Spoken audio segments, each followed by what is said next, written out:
Excellent. So, what I'll be covering today is first, why did we even undertake this project? And then I'll go into some more of the details about the actual tool itself, as well as who we intend this to be used by, and then at the end we'll go and do an actual demonstration so you can see how this thing works. So first off, why did we even want to develop this tool?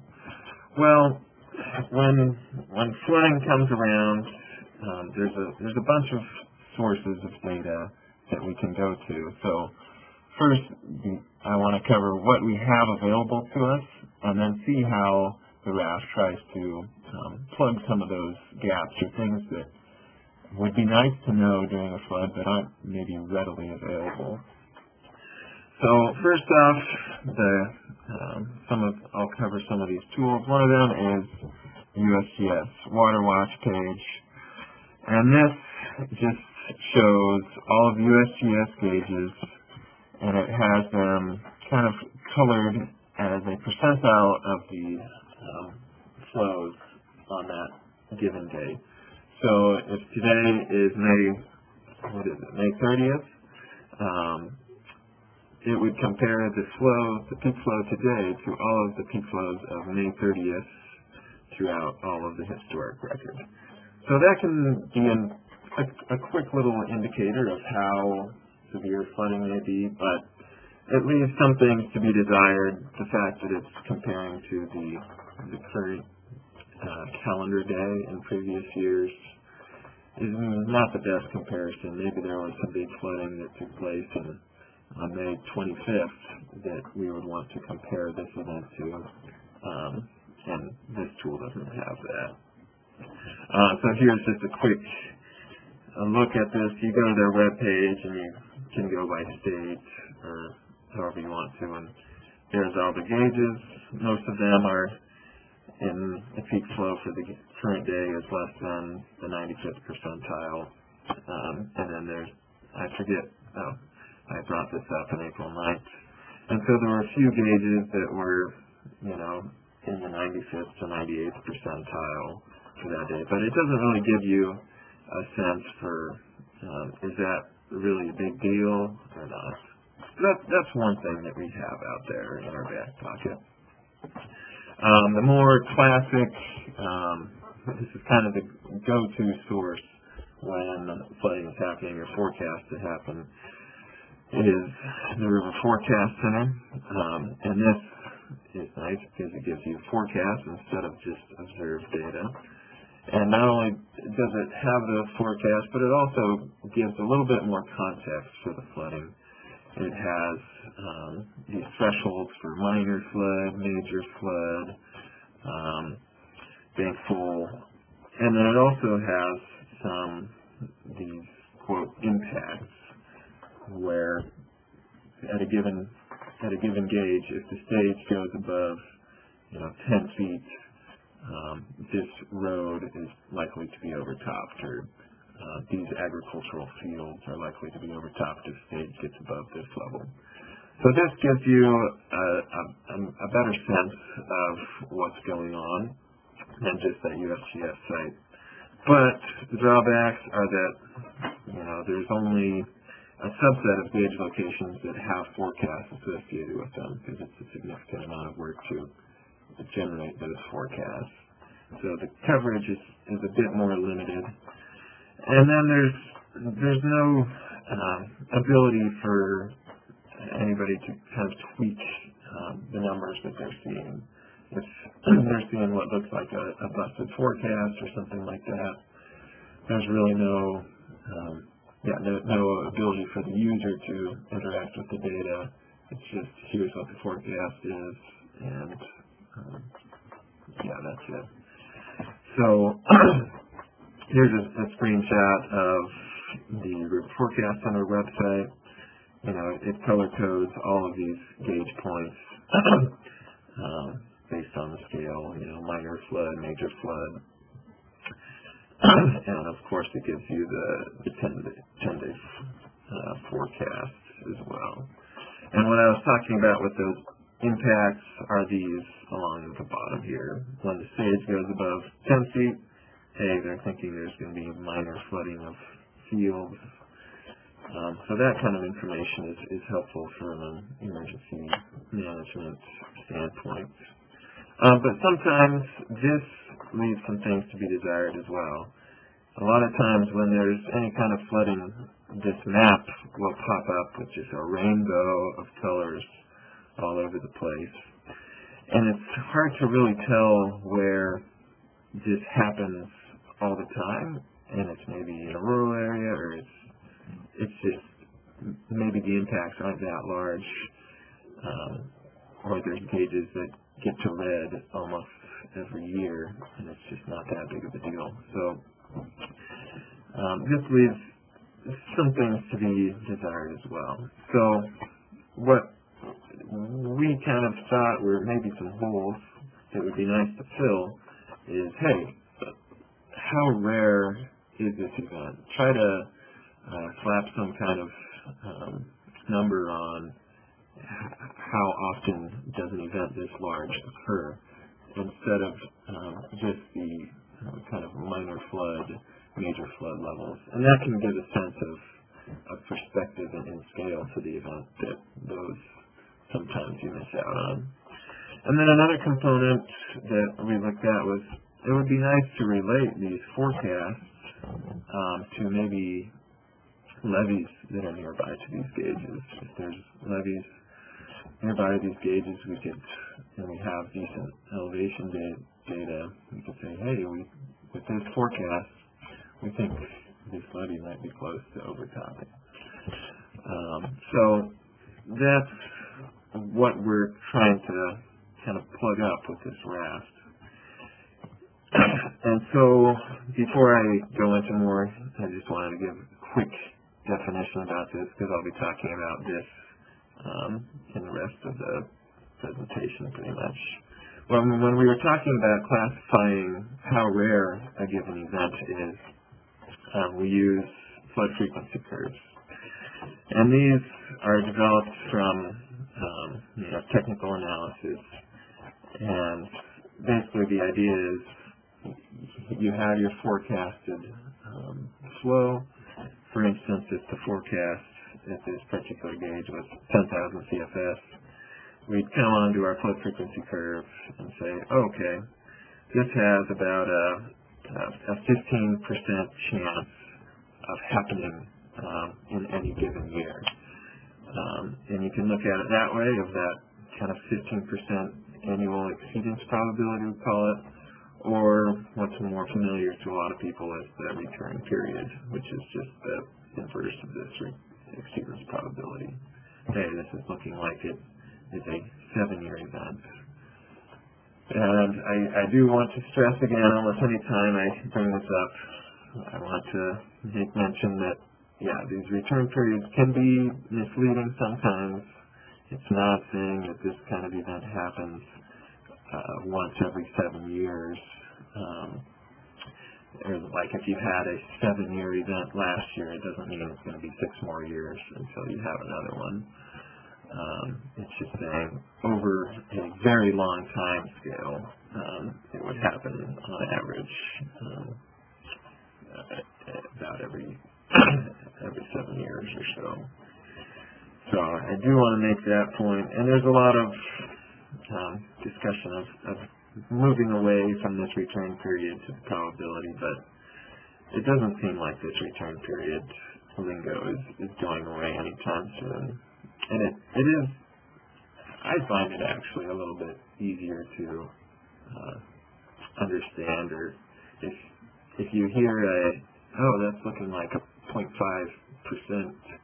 event, there's a kind of a second of where you're trying to interpret that, of how is that a really bad event or not, or this is, it's a little more simple. The bigger, the more rare.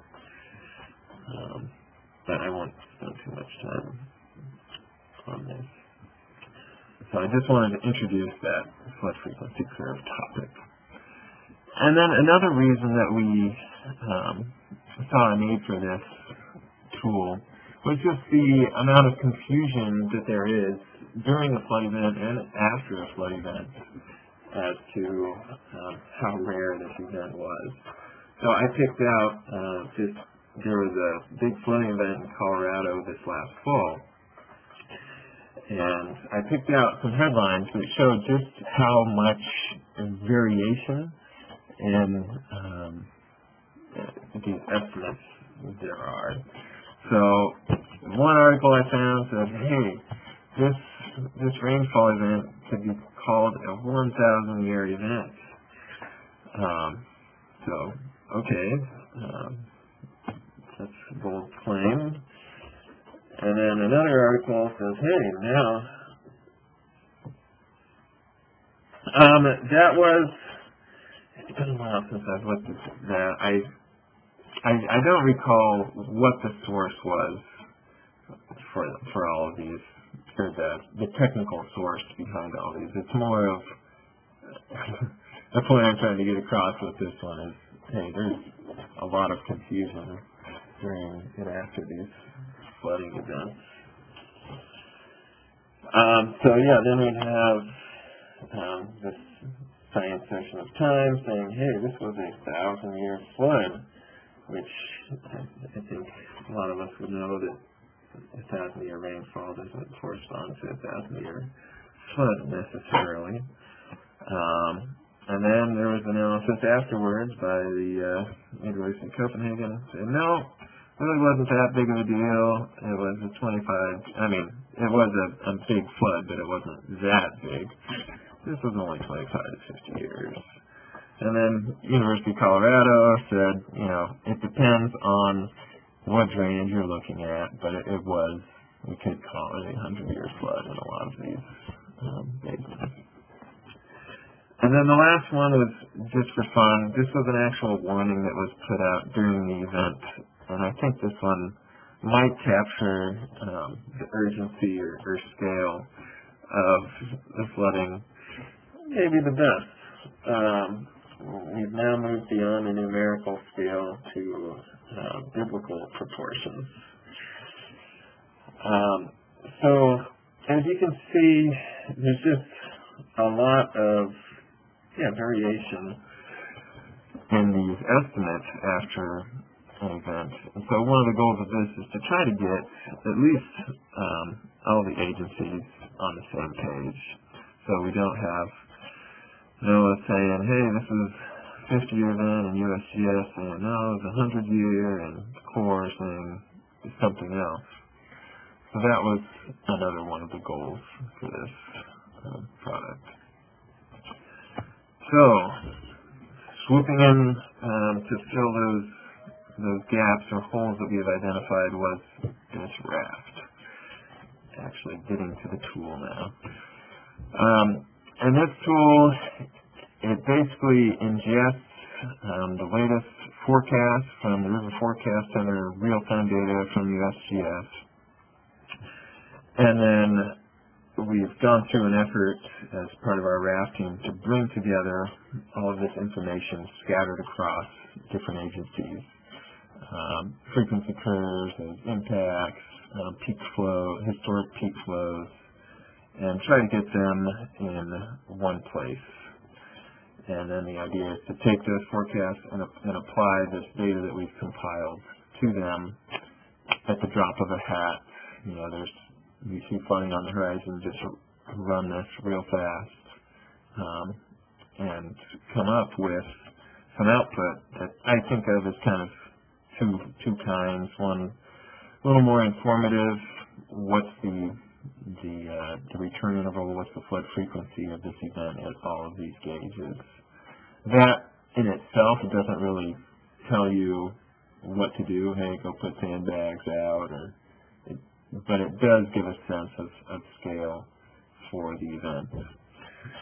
And then the other kind of component of it is something a little bit more practical, things like those impacts from the NOAA website and these rough estimates of landed freeboard. Say, hey, with this forecast, we're going to be coming close to overtopping this levee. We might want to have a look at it. And so this effort was funded by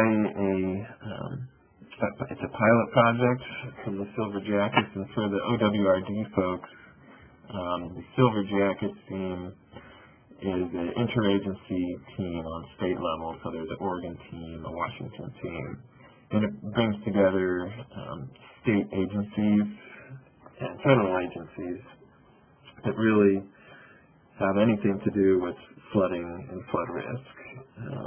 So for Oregon, we've got OWRD, the Corps, USGS, NOAA, DOGAMI, the LCD, other agencies, and so that was this effort was funded as a pilot project through the Silver Jackets. So now I'm actually going to dive in a little bit to the structure and what it does. So here is an extremely simplified diagram of the RAFT. The idea is bring in these real-time inputs, your forecasts, your observed flows, and then we have this predefined database that we've been developing. And then we take those real-time forecasts in this database, run through the actual analysis, calculate the tree boards, the return intervals, things like that, and then come out with outputs. And those outputs, what are we actually getting out of this thing? Well, the main thing that people would be interested, I think, in is the geospatial data. There's three main outputs that people would look at. One is all of the gauge points in the state, color-coded by their frequency.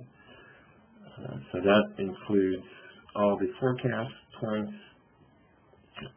in Oregon and all of the OWRD and USGS gauges, just real-time gauges as well, to get a sense for what's happening at those sites that we don't have forecasts for. And then another piece of output that we come out with is these levees. We come out with those tree board estimates.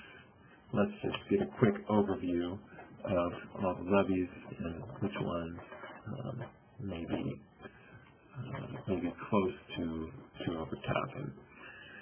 And then lastly, we have these HUC polygons, which are basically just watershed boundaries, color-coded by frequency as well. And the idea is, again, with all of this, to really, the initial goal was to get a statewide, bird's-eye kind of overview of the flooding situation in the state. So, for those of you who might not be familiar with this HUC or what it is, they're the hydrologic unit codes, and they're basically watershed definitions that go down to smaller and smaller levels. So they're defined by USGS. And so a HUC 6 would be like the Willamette Basin here, and then HUC 8 breaks down the Willamette Basin into smaller sub-basins. And there's HUC 10s that break those down even more. So that's, the idea is to tie a representative gauge for a HUC so that we can kind of have all of these things colored for a quick and dirty statewide view of the flooding situation. So that's what we're actually getting out of RAFT as output. Spend a little time on the real-time inputs. So it has the ability to bring in all the latest forecasts from the forecast center, USGS, and also you can look at historic events as well, just for if you want to do some kind of study or reference on those. like our Silver Jackets team in Oregon is looking at revisiting the 1964 event, some kind of commemoration or something like that. So we can use this tool to have another look at that event with the latest data that we have now and say, yeah, those flows that we saw were really rare, or maybe with additional knowledge of the 50 years since then, that's something that might happen more frequently than we thought back then. And then another key that we wanted to do was to make this a little bit more of an interactive tool, to where the user is not just looking at results, but has the ability to manually change things to run these what-if scenarios. You see a forecast that the River Forecast Center is putting out, and you want to see what would happen if maybe the flows or stage actually go higher than that forecast. You have the ability in this RAFT to manually modify those pieces of information and see what happens. So I had mentioned about this database that our RAFT team has been building, and it contains a lot of information. I'm not going to go into all the details of it, but it has things like basic information about all the gauges and the levees in the state, and it has the flood frequency curves in there, as well as there's impacts from NOAA and historic peaks as well. There's a few other things in there too, but I won't get too much in the weeds there. But I did want to talk a little bit more about those flood frequency curves, because it often happens that at any particular gauge location, there are a lot of frequency curves that have been developed at different times by different agencies. FEMA may have a frequency curve, and the Corps has developed one for this side, and USGS too. So as a team, we wanted to come out with one estimate of the frequency at each gauge, and that's like that Colorado example explains why that can be important. So as a team, we came up with a set of criteria where we would use this source first, this source second, this source third, to try to make those frequency curve selections a little more structured. So in this particular instance, we've got a bunch of curves here, but this one is the latest and greatest from the Corps, and it's at a regulated site. This blue one, the USGS, is an unregulated flow. So we wanted to apply a regulated frequency curve to those regulated points. But we do also have all of these other kind of superseded frequency curves still saved in the RAFT for reference. So at a given gauge, you can look it up and say, oh, here's all the frequency curves that we've been able to pull together and how maybe they've changed over time. So they are still there for reference, although we're just using one to come up with the estimates on a real-time basis. This one, I made this slide a while ago. I'm not, I'll get back to you on that one. Okay, so that's some things about that database that we had to work through as a team. And so now I'll talk a little bit about the analysis piece. When it actually runs through and churns through the calculations, it looks at it in three kind of modules. One is the gauge module. Okay, let's calculate the frequency and look at the impacts. And then we'll run through all the levies and calculate the freeboard at those levies. And then for all those hucks, we'll assign a frequency to those hucks so that we can spit them out to geospatial data. So I do want to talk a little bit about that freeboard calculation. So here's a quick example close to OWRD. Here we have a gauge down at Salem, and there's a forecast associated with that gauge. And we have a levied area. And I should say that all of the levies that are included in the RAFT right now are from the National Levy Database. Additional non-National Levy Database levies could be included and incorporated to the tool if local folks wanted to have those in there. But yeah, we're just looking at those levies that are in the National Levy Database. So it doesn't capture, the RAFT is not doing any kind of inundation mapping or hydraulic modeling at all, really. Like, you're not going to see this area showing anything from the output of the RAFT. It's just looking at those areas that are protected by a designated levy. So, for this example, we have a forecast here at this gauge, and we want to get an estimate of the water surface elevation down here at this levy. How do we do that? Like I mentioned, it's not doing any modeling itself. It's just pulling together previously done studies. So in this particular case, we could look at the FEMA flood insurance study flood profiles that have been developed. And we can identify this as the river mile on the x-axis, and then your expected water surface elevation for different returning river floods.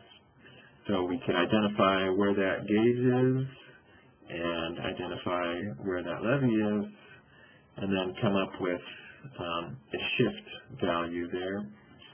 So we'd say if the gauge is at elevation or at stage 10, we would need to subtract 2 feet from that gauge if it's a 50-year flood. If it's a 100-year flood, we would need to subtract 2.1 feet, or however many. So again, this is just using the results from previously done studies, and it should be emphasized that this is a very rough estimate. It's not including a lot of things. It's only looking at overtopping, not looking at any kind of other failure mode of these levees. And it's not looking at wave action or anything like that. This is really just a rough and quick estimate of freeboard that can be done, at the drop of a hat very quickly. So that's how that freeboard calculation is made. And then I also wanted to touch on, I've been talking about these hucks, and we're coming out with a map of these hucks that shows the frequency of the events for each individual huck. So we decided to pick one gauge for each huck that we consider the most representative, and it might not even be within the boundary of the huck. It could be downstream. But we're just looking for some gauge that we could use that is a tip-off for what's going on in that particular huck. And we do have 2 separate gauges defined for each huck, one for forecast and one for observed. Since I mentioned that there's a lot more observed-only points, we can be a little more finer, or a little more fine in our detail there. There may be an observed gauge that really captures that huck well, but the nearest forecast gauge is, not that close. So we have separate links for those. So as an example, here we are in Pudding River and Wallah River. So how do we go about assigning which gauge to use for each of these hucks? Well, for some of them, it's fairly obvious, like this red huck 10. There's a gauge and aurora there that captures that pretty well. And these two gauges here have forecasts associated with them. Other gauges are just real-time only. So for a huck like this, we'd say, well, the nearest forecast gauge would be this, Pudding River and Aurora. But if we are looking at just observed data, this gauge would better represent that huck. So it's a fairly subjective process, and when we do have these colors, it's important to note that we're not saying that everywhere in this polygon the flooding is super severe. It's more of, again, to get a quick bird's eye view of flooding statewide and to point out where actual hotspots are. Okay, so who then is intended to be using this tool? Well, FEMA is very interested in this tool because when it comes close to looking at emergency declarations, one of the pieces of information that's necessary is to classify these events as how severe were these events, was it a 10-year, 50-year, and having that information quickly can speed up the process of getting that emergency assistance rolling. So that's very helpful for them. USGS can use this to help them prioritize which gauges to go out and check when there's forecasted flooding. This tool allowed them to say, hey, this gauge is looking like we haven't seen a flow here since a flow this high since '96. We should go out and get a measurement there. So they're using it for that. Their forecast center, they could use this to incorporate some more information into their flood warnings and alerts. Again, this, how rare is this event to really drive home any flood warnings they have. And then lastly, county emergency managers, this is as fine of resolution as I think this could be useful. Any finer than this, individual municipalities, I'm not sure that this tool would really have much use. But they could use this to really, I think one of the most helpful things for them is the fact that it has all of the peak flow information. So you could say the forecast is looking to be X amount of feet, and yeah, that's kind of on par with the events we had in 1972 and 2012. That piece of information is really helpful because for them, for their communication efforts, because people can remember what happened during those old floods, and so that can be helpful from an emergency management standpoint. And then I also want to talk about, we kind of have a number of these user levels for the RAFT. So somebody who's just a really casual user would not even need to open this tool themselves. They would just be interested in the output. Let me see those maps that are coming out on a daily basis. I'm not too interested in running with the tool or interacting with the data at all. I just want to see the results. And the idea is that we will have these results from RAFT spitting out onto like the internal Army Corps of Engineer web mapping sites, as well as the State of Oregon RAFTer web map, which is just a web map that the state has developed that has a host of emergency management information on there. So the idea is that the output will be out there on that web page, and the casual user can just hop over to that and check it out and not need to open up the tool.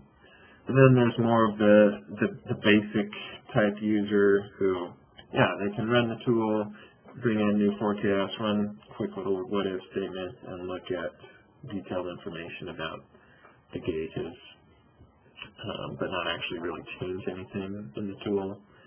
The advanced user has the ability to, add in a new frequency curve if one comes out, or do other updates to the database. And then lastly, there's the expert who can actually add new functionality to the RAFT.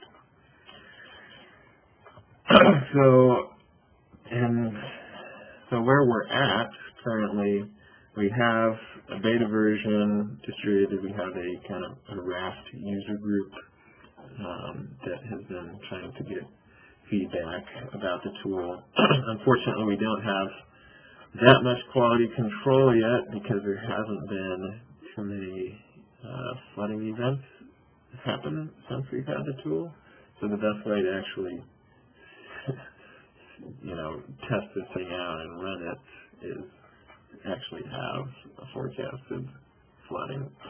So we haven't really been able to give it a full workout in an actual flooding situation. Again, we're trying to have this out the door in July or so of this year. And that's not to say that this tool is out there and it's done and over with. This is meant to be kind of a living thing where, as new frequency curves come out or errors are noticed in those huck to gauge linkages or things like that, then it can be changed and updated. So it's kind of a living tool. Lastly, where we're at, additional features. Most of the features that we scoped out are in the RAFT now, but we're still looking for feedback from county emergency managers to see if this would be useful at all. And then we're still working on getting that linkage to the web map up and running. And the idea is that this has been built for Oregon for the Oregon Silver Jacket team, but it's been built in such a way that it could be easily expanded to other states. Washington, Idaho, basically the main effort would be in a lot of that data collection and getting a team together to come up with a methodology to decide which of those frequency curves are best, or if more features are desired to be added. There's been talk of maybe linking up bridges, getting the Department of Transportation on here so that you can forecast when a bridge is close to overtopping. But that's down the road. So, are there any questions at this point or comments?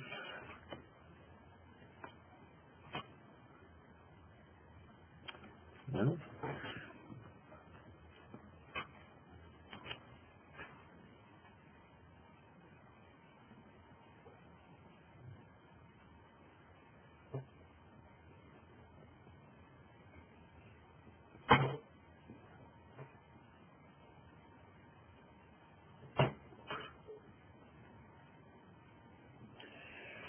Yeah, you could.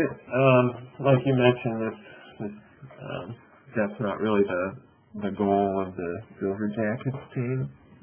We're more focused on flooding. But yeah, it could be modified to do some kind of low flow analysis as well.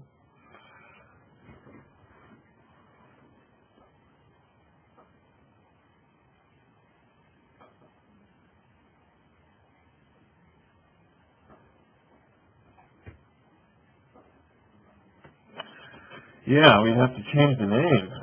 Rapid assessment of low flow.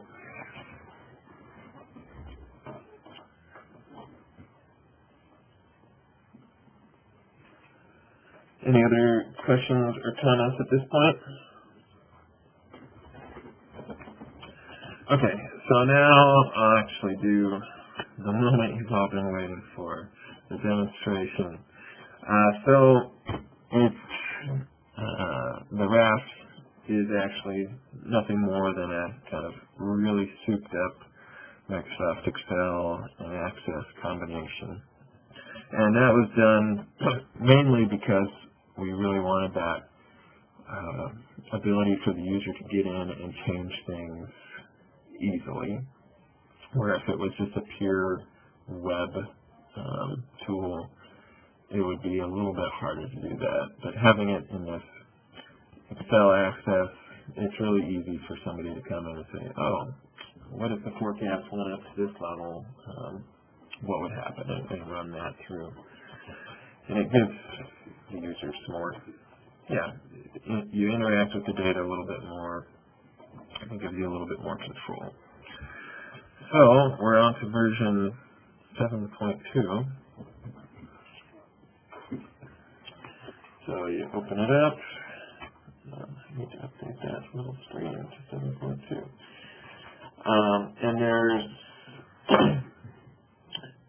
three modules that I mentioned. One where we're looking at gauges, the gauge dashboard.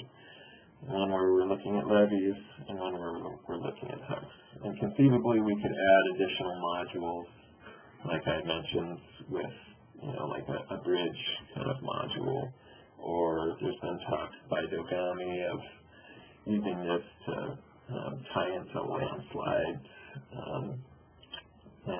risks as well. But the one I want to look at first is this gauge query worksheet, and this gives you the ability to have a peek into the things that are stored in that RAFT database. Gives you all the information you could ever want to know about any particular gauge. So you type in any part of the gauge name, a request, and then it lists, so these are all of the names in the RAFT database that have anything that you just typed in. So if we look at the North Santiam at Ahema, we see some information about the gauge here.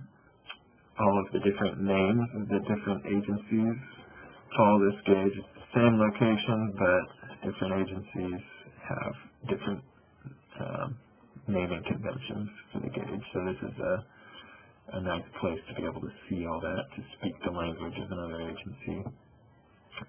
Here's those impacts for that gauge that I was talking about.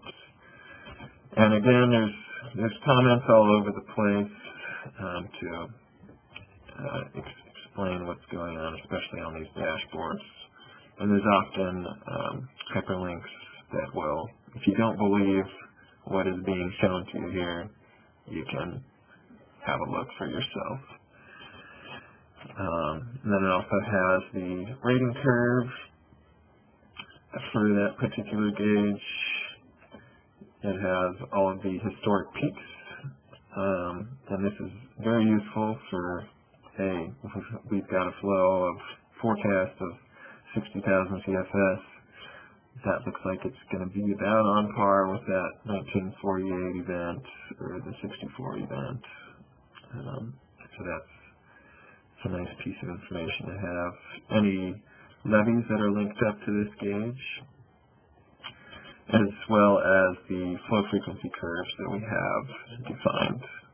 So we have the primary one here, and the source of it, any notes about it, and information about how the frequency curve was developed.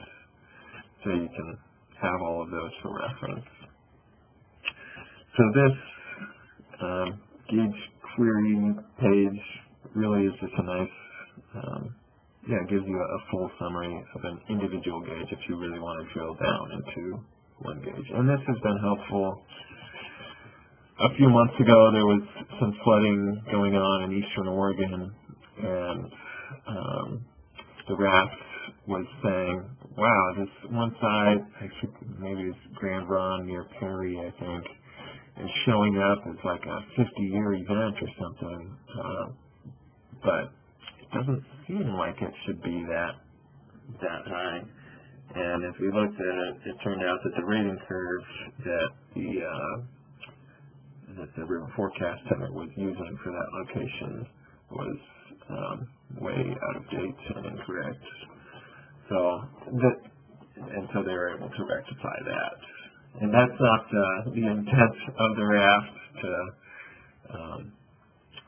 find errors or problems in the data that different agencies are using, but it is a kind of side benefit, a double check on some of these, like the River Forecast Center data.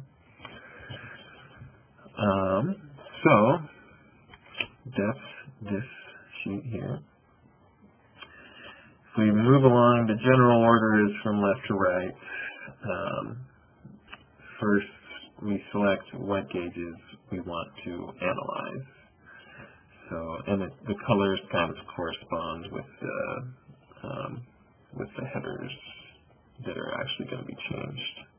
So purple gets changed by purple and green by the green. So first, we come in and pick all the gauges we want. We could just pick Oregon or an individual county if we wanted. If you were from OWRD and you didn't like seeing the gauge codes in the River Forecast Center lingo, you could say, okay, I want to see the names in our, what we would call them. So, okay, we've got the gauge and all this information about the gauge. Next step is to bring in that real-time data. And you can, at this point, you have the gauges for the whole state here. And generally, maybe you want to look at the whole state, but a lot of times you just want to look at a particular basin or a particular county or anything. So you have the ability to filter and say, you know, I'm really just interested in the Willamette Basin right now. So now we're only looking at gauges in that basin. So then we can come through and say, all right, let's update the data. Our forecast is coming from the Advanced Hydrologic Prediction Service of NOAA, or we could get it directly from your local RFC. And there's other parameters. I'm not going to go into detail about all these. We have user guides and comments all over the place. But, okay, all right, let's bring in the latest data. Bam, here it goes. You can see its progress as it's filling in. And here it's saying how far along we are. Occasionally, it gets hung up somewhere and doesn't quite get all of the data. And we see that here are the forecast sites where we have observed data and forecast data. Then we have some observed only sites where we're just getting observed data. So we pretty much got all the data there now. The next step, if we wanted to, say we wanted to do one of those what if, the forecast here is 2360. What if it went crazy and went up to 10,000? You can manually change things and it will update the corresponding stage to what you typed in and then kind of highlight in green to let you know that, yeah, you changed this. And then we can run through and calculate our frequencies for all these gauges. Okay, there we go. Right now, our current conditions, nothing going on. So you could sort by, if there was something going on, you would see it 1%, 2%, things like that. but there's information about some of these gauges we don't have a frequency curve defined for yet. And bam, there we go. So that's what you do. Then you run out, generate your KMZ file or your KML file. It just told me where it spit it out. So now you can just quickly view it in Google Earth or ArcMap.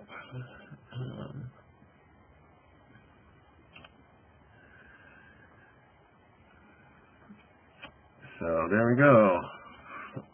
All white, nothing going on.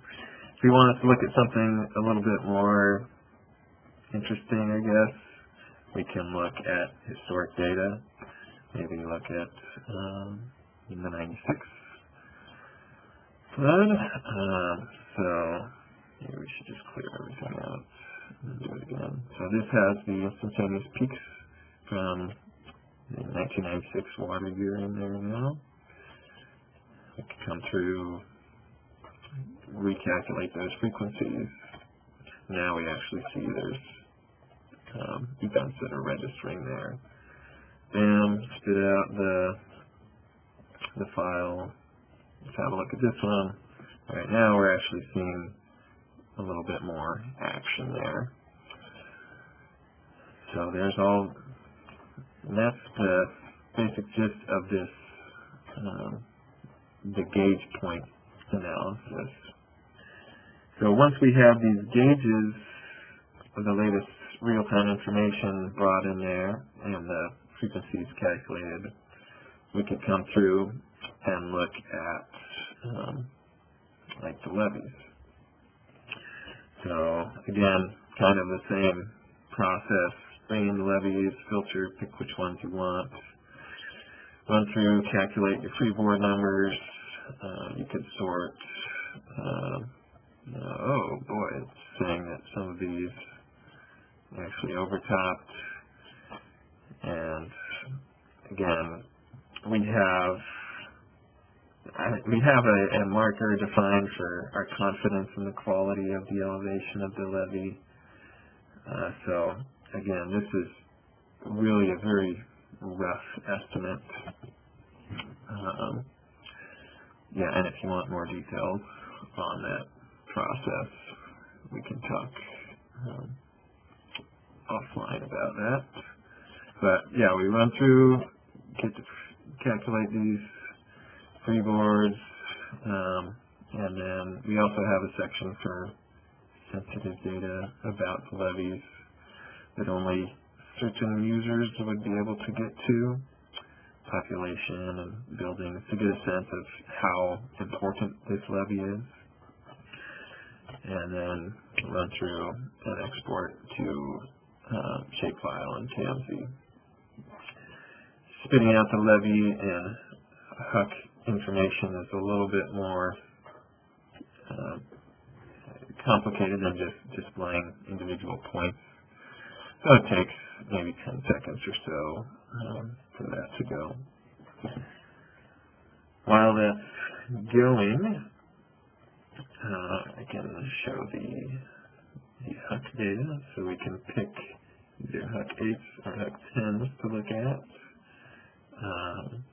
Again, take a look, update the frequency number. This tells you for this particular HUC here, the gauge that we've identified is Snake River in Nissa, which did not have a frequency assigned to it since I had filtered here to just be the Willamette Basin. So if we only want to look at HUCs that have linked gauges in the gauge dashboard, we can do that. And again, so our levee one has finished. We can pump out this HUC geospatial data as well.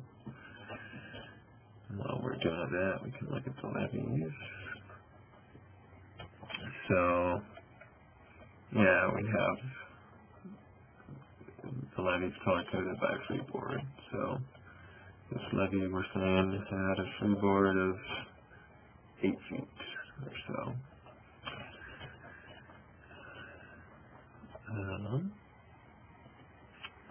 Let's see. And that hook file came out. And so here's what the 96 flood looks like at a bird's eye kind of view of, okay, it looks like it was really pretty intense in these watersheds, and maybe down south it wasn't quite so intense here, only 2 4-year events or so. So that's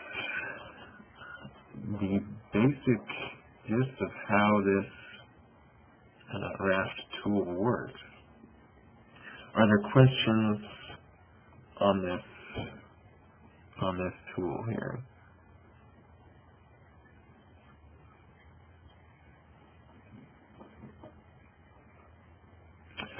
No, there is not. That was one of those things that in the future Dogami was interested in possibly adding to this. It's kind of another module, but it's not there right now.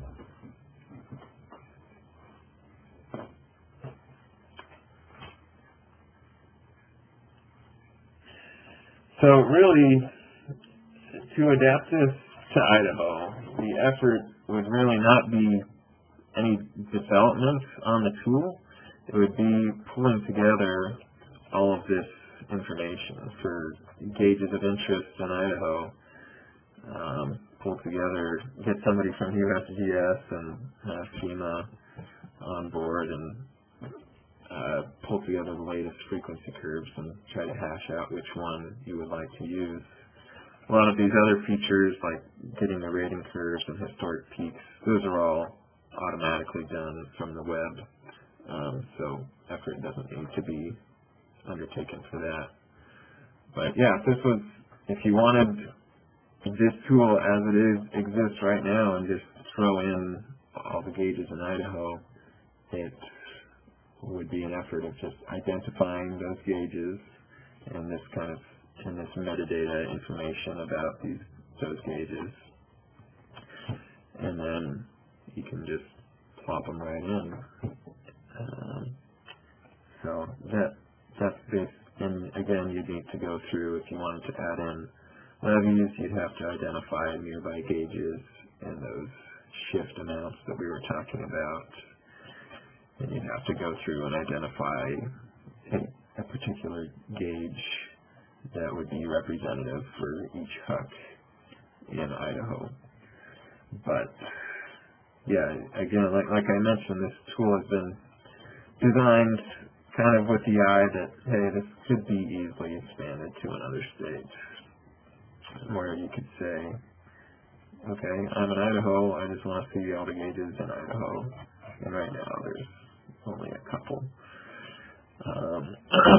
But they're important because it's the border of Oregon and Idaho. Yeah, that would be pretty much what would have to happen if we wanted to add in other states to this.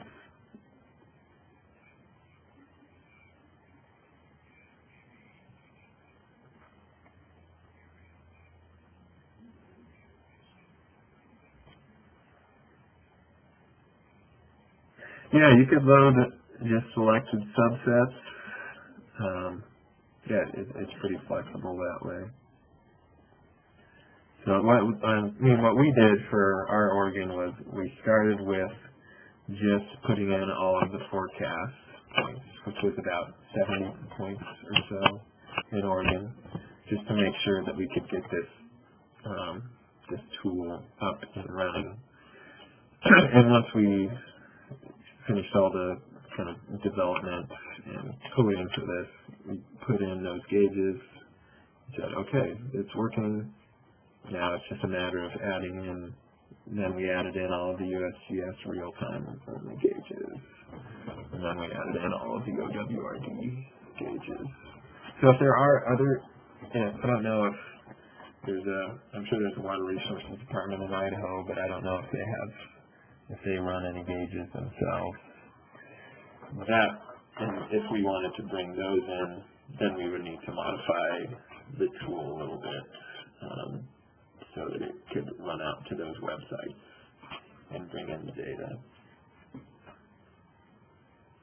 So if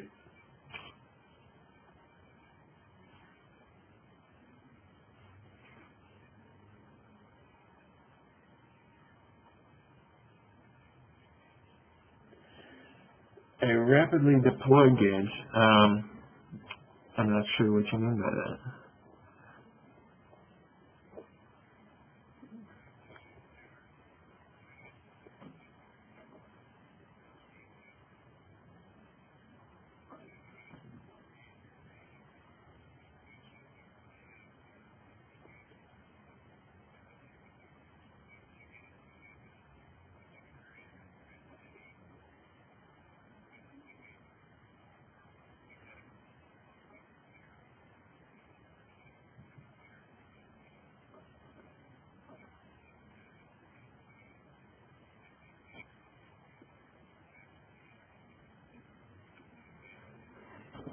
Yeah, you could do it that way.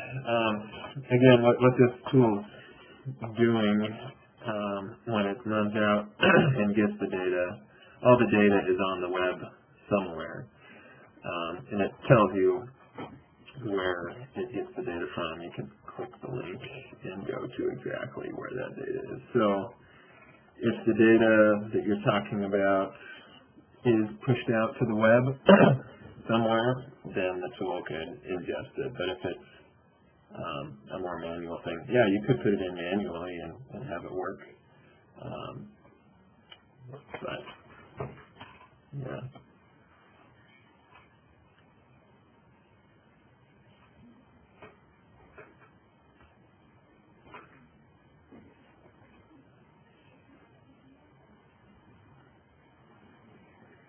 Cool.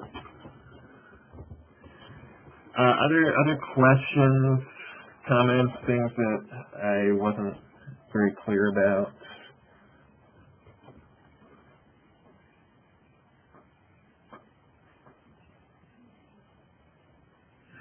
Yeah, right.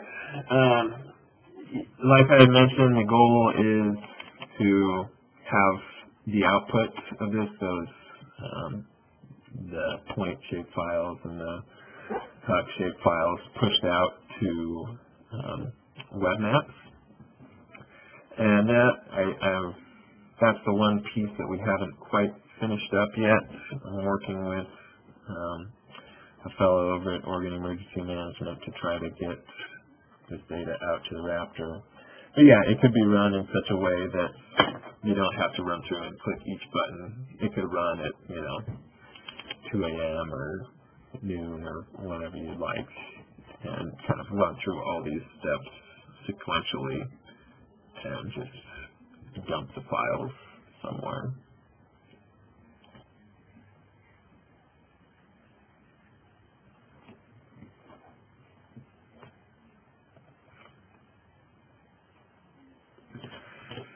Yeah, that's something for the future. I think the vision right now is just to have this update every day at least, and then if there is some major flooding going on and the forecast center is updating their forecast more regularly, then that would be something where you would just manually take, okay, update now, and then it would go ahead and do another update. It would be nice for it to be totally kind of hands-off in the situations, but it would be hard to do that.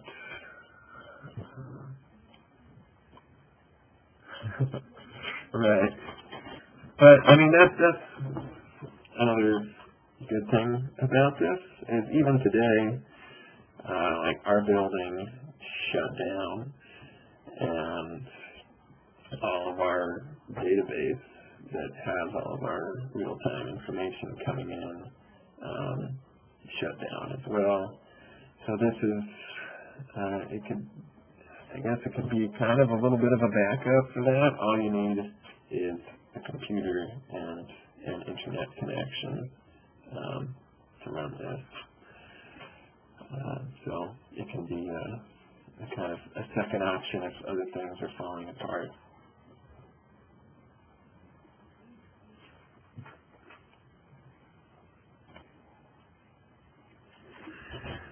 Okay, and then as I mentioned, we have a user group that when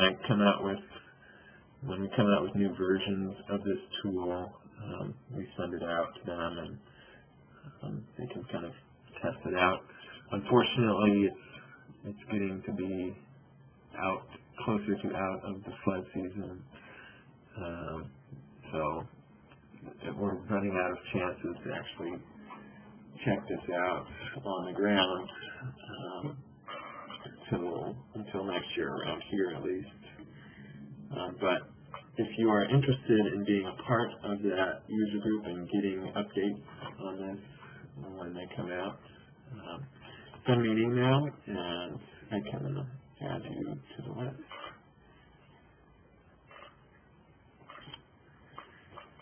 Okay, well, are there any other questions before we close this up?